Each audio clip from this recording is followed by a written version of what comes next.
বাবু, তুমি তো পৃথিবীতে আসলে, তুমি কি চাও? আমার একটা আইফোন, একটা রয়্যাল এনফিল্ড আর সহ সভাপতি পদ চাই। তুমি এত ছোট মানুষ, এসব দিয়ে কি করবে? আজকাল আইফোন আর রয়্যাল এনফিল্ড ছাড়া ভাব আছে না, পদ ছাড়া কেউ দাম দেয় না।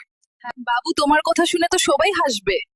হাসার কি আছে, এটাই তো বর্তমান বাস্তবতা। আমি কি ভুল কিছু বলেছি? বাবুরা, তোমাদের দাবি কি করছো? বাবা মা শুধু ফোন দেখে আমাদের সময় দেয় না, তারা যেন আমাদের সময় দেয়। বাবা মাকে কি বলতে চাও? আমরা বাবা মার জন্য অপেক্ষা করি, কখন তোমরা কাজ শেষ করে আমাদের কাছে আসবা আর একটু সময় দিবা। এখন তোমরা কি চাও?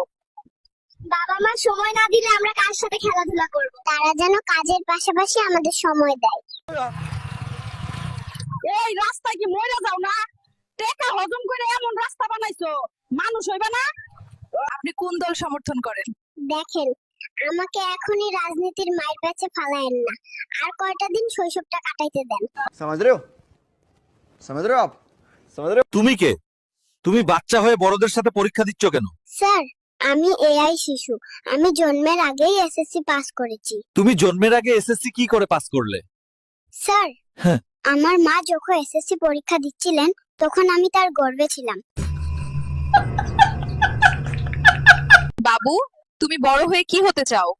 আমি বড় হয়ে চাঁদাবাজ হতে চাই, কারণ আমার জন্মের সময়ও আমাকে চাঁদা দিতে হয়েছে। তুমি বড় হয়ে কোন দল করবা? আমি একটা দল বানাবো, যে দলের সবাই চাঁদা উঠাবে আর আমাকে কমিশন দিবে।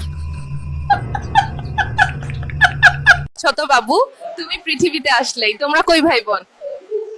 আমরা 3 ভাই বোন, আমি, আব্বা আর আমার মায়ে।